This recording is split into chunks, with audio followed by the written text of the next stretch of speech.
Monsieur Fontaine? Je vous laisse aller. Vos couteaux sont affûtés ce soir, M. Berthelot. Ben, si je fais pas ça, il n'y a pas de discipline. Il faut mettre un peu de discipline. Je vois ça. Ben, c'est ce que M. Legrand a expliqué à Justin, c'était ça. C'était pas dans un climat. Justement, mon premier point serait peut-être de parler justement du climat. Il reste 2 séances à l'Assemblée. Il reste 2 assemblées avant les élections du 3 novembre. C'est sûr, on voit qu'il y a un petit peu de tension. On voit un peu nos mines qui sont un petit peu défraîchies. On a commencé notre porte-à-porte aussi. Donc, c'est ça. Peut-être un petit mot pour dire que l'ambiance au conseil, ça sera le fun.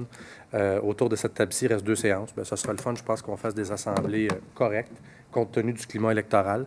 Parce que, dans le fond, on fait de la politique pour nos citoyens. On est ici pour représenter nos citoyens.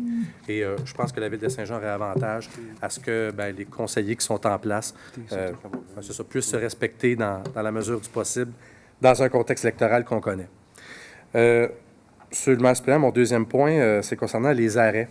Si je siège ici encore dans la prochaine législature, si on peut dire, on peut s'exprimer ainsi, moi, j'ai pas de problème d'ajouter des stops.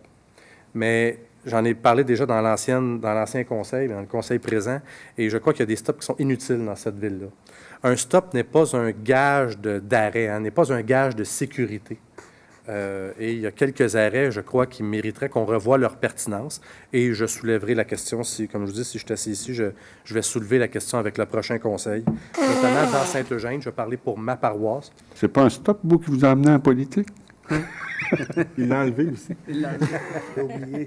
Excusez-moi, M. Fontaine. Un père un peu d'humour aussi. Hein? Il a oublié. Ah, de bons vieux souvenirs.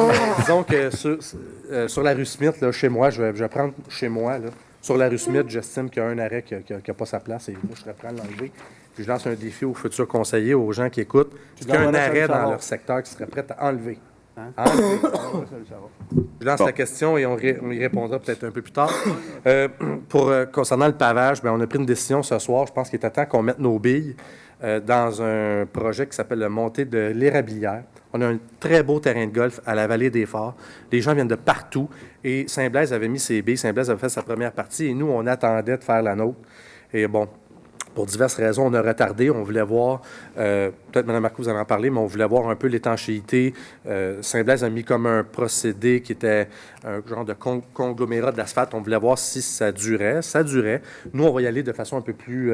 c'est quand même une bonne couche d'asphalte qu'on va mettre. Et on va finir le travail. Donc, les gens qui vont pouvoir aller jouer au golf à la Vallée des Forts vont avoir une montée de l'érablière asphaltée. Et il était à peu près temps. Je sais que ça irritait pas mal M. le maire d'Olbec. Il avait hâte qu'on fasse ça. Et moi aussi, d'ailleurs. Et ce soir, on l'a fait, donc c'est une bonne décision.